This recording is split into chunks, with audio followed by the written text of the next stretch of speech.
ফরেক্স ট্রেডিংয়ের জন্য বিশ্লেষণের সেরা পদ্ধতি কোনটি? ইনভেস্টোপিডিয়া কর্তৃক প্রকাশিত। খুচরা ফরেক্স ডে ট্রেডাররা কারেন্সি পেয়ারে ক্রয় বা বিক্রয়ের সিদ্ধান্ত নিতে ফরেক্স বিশ্লেষণ ব্যবহার করেন। এটি চার্টিং টুলের মতো রিসোর্স ব্যবহার করে টেকনিক্যাল হতে পারে, আবার অর্থনৈতিক সূচক এবং সংবাদভিত্তিক ঘটনা ব্যবহার করে এটি ফান্ডামেন্টালও হতে পারে। মূল বিষয়বস্তু: ফরেক্স বাজার বিশ্লেষণকে তিনটি শ্রেণীতে ভাগ করা যায়: মৌলিক, প্রযুক্তিগত বা সাপ্তাহিক বিশ্লেষণ। মৌলিক বিশ্লেষণের জন্য নিজস্ব তথ্য সংগ্রহ এবং তার ব্যাখ্যা করা প্রয়োজন। প্রযুক্তিগত বিশ্লেষণ স্বয়ংক্রিয় ব্যাখ্যার উপর নির্ভর করে, কিন্তু এতে আপনার নিজস্ব অংশগ্রহণও থাকতে পারে, কারণ আপনি কার্যকরভাবে প্রোগ্রামটিকে নির্দিষ্ট তথ্য খুঁজতে ও সংগ্রহ করতে প্রশিক্ষণ দেন। সাপ্তাহিক বিশ্লেষণ এমন সময়ে করা হয় যখন বাজার বন্ধ ও নিষ্ক্রিয় থাকে, যাতে আপনি আপনার তথ্য সংগ্রহ করতে এবং আসন্ন সপ্তাহের জন্য সিদ্ধান্ত নিতে পারেন। ফরেক্স বাজার বিশ্লেষণের প্রকারভেদ: একজন নতুন ফরেক্স ট্রেডারের কাছে বিশ্লেষণ একটি অস্পষ্ট ধারণা বলে মনে হতে পারে, কিন্তু এটি মূলত তিনটি ভাগে বিভক্ত। মৌলিক বিশ্লেষণ: বিভিন্ন দেশ থেকে প্রাপ্ত সুদের হার, বেকারত্বের হার, মোট দেশজ উৎপাদন জিডিপি এবং অন্যান্য অর্থনৈতিক তথ্যের মতো পরিসংখ্যান পর্যবেক্ষণের মাধ্যমে ফরেক্স বাজারের পরিবর্তন বিশ্লেষণ করতে প্রায়শই মৌলিক বিশ্লেষণ ব্যবহার করা হয়। কারেন্সি পেয়ারের মৌলিক বিশ্লেষণ পরিচালনাকারী একজন ট্রেডারের কাছে মার্কিন যুক্তরাষ্ট্রের চেয়ে ইউরোজোনের সুদের হারের তথ্য বেশি উপযোগী হবে। সেই ট্রেডাররা প্রতিটি ইউরোজোন দেশ থেকে আসা যেকোনো গুরুত্বপূর্ণ সংবাদ প্রকাশের বিষয়ে অবগত থাকতে চাইবেন, যাতে তাদের অর্থনীতির অবস্থার সাথে এর সম্পর্ক নিরূপণ করা যায়। প্রযুক্তিগত বিশ্লেষণ: টেকনিক্যাল অ্যানালাইসিস ম্যানুয়াল এবং অটোমেটেড উভয় সিস্টেমেই পাওয়া যায়। ম্যানুয়াল সিস্টেমে একজন ট্রেডার টেকনিক্যাল ইন্ডিকেটরগুলো বিশ্লেষণ করেন এবং সেই ডেটা ব্যাখ্যা করে ক্রয় বা বিক্রয়ের সিদ্ধান্ত নেন। অন্যদিকে অটোমেটেড ট্রেডিং সিস্টেমে ট্রেডার সফটওয়্যারকে নির্দিষ্ট সিগন্যাল খুঁজতে এবং সেগুলোকে ব্যাখ্যা করে ক্রয় বা বিক্রয়ের সিদ্ধান্ত কার্যকর করতে শেখান। স্বয়ংক্রিয় বিশ্লেষণের একটি সুবিধা হল, এটি ট্রেডিং সিদ্ধান্ত থেকে আচরণগত অর্থনীতিকে বাদ দেওয়ার জন্য তৈরি করা হয়েছে।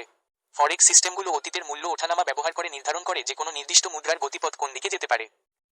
সপ্তাহান্তের বিশ্লেষণ: সপ্তাহান্তে বিশ্লেষণ করার দুটি মৌলিক কারণ রয়েছে। প্রথমটি হল, আপনি যে নির্দিষ্ট বাজারটিতে আগ্রহী সেটির একটি সামগ্রিক চিত্র তৈরি করতে চান।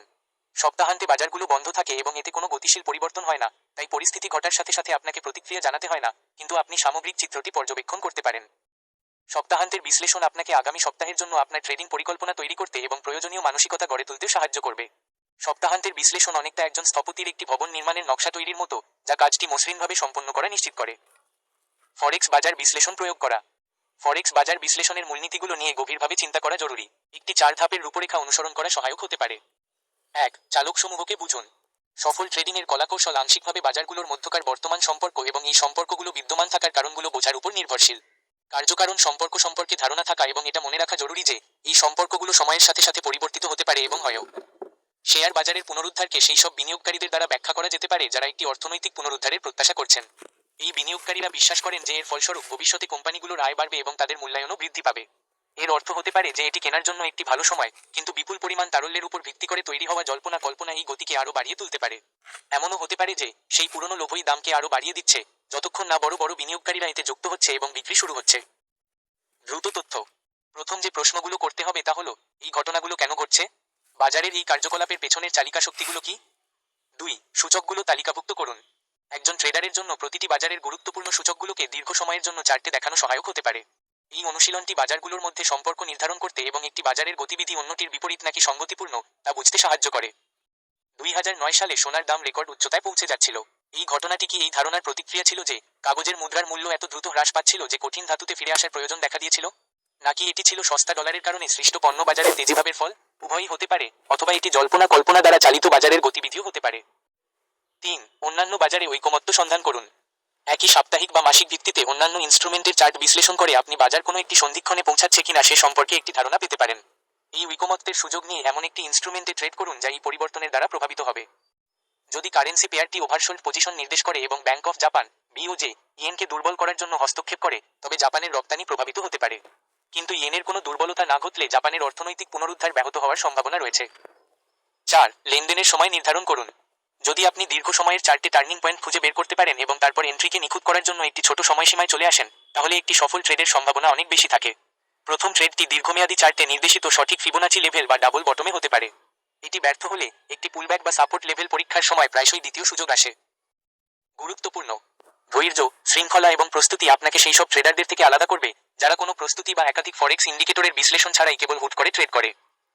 ফরেক্স ট্রেডিং সিস্টেম এবং কৌশল অর্জন করা: একজন ডে ট্রেডারের কারেন্সি ট্রেডিং সিস্টেম ম্যানুয়ালি প্রয়োগ করা যেতে পারে, অথবা তিনি টেকনিক্যাল ও ফান্ডামেন্টাল অ্যানালাইসিস সমন্বিত স্বয়ংক্রিয় ফরেক্স ট্রেডিং কৌশল ব্যবহার করতে পারেন। এগুলি বিনামূল্যে অর্থের বিনিময়ে পাওয়া যায়, অথবা আরও প্রযুক্তি সচেতন ট্রেডাররা এগুলি তৈরি করে নিতে পারেন। স্বয়ংক্রিয় টেকনিক্যাল অ্যানালাইসিস এবং ম্যানুয়াল ট্রেডিং স্ট্র্যাটেজি: উভয়ই ইন্টারনেটে কেনার জন্য পাওয়া যায়, কিন্তু সাফল্যের নিরিখে ট্রেডিং সিস্টেমের এমন কোনো অব্যর্থ সমাধান নেই। যদি বিক্রেতার সিস্টেমটি নিশ্চিতভাবে অর্থ উপার্জনের একটি মাধ্যম হতো, তবে তিনি তা শেয়ার করতে চাইতেন না। বড় বড় আর্থিক প্রতিষ্ঠানগুলো যেভাবে তাদের ব্ল্যাক বক্স ট্রেডিং প্রোগ্রামগুলোকে তালাবদ্ধ করে রাখে, তাতে এর প্রমাণ মেলে। আচরণগত অর্থনীতি বলতে কি বোঝায়? আচরণগত অর্থনীতি মানুষের সেই প্রবণতাকে বর্ণনা করে যেখানে সুচিন্তিত সিদ্ধান্ত নেওয়ার মতো তথ্য থাকা সত্ত্বেও মানুষ ভালোভাবে না জেনে অযৌক্তিক সিদ্ধান্ত নেয়। এর বিভাজন রেখাটি হলো একজন ব্যক্তির কি করা উচিত এবং শেষ পর্যন্ত সে কি পদক্ষেপ নেয়।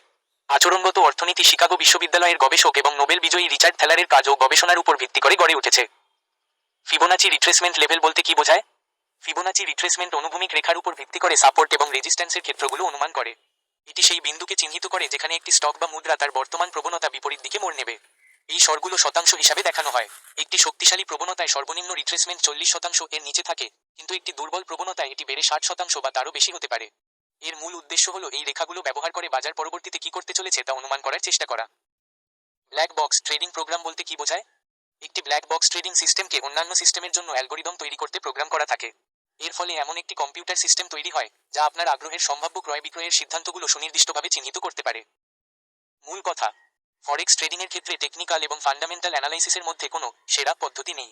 ট্রেডারদের জন্য সবচেয়ে কার্যকর বিকল্পটি তাদের সময়সীমা এবং তথ্য প্রাপ্তির সুযোগের উপর নির্ভর করে।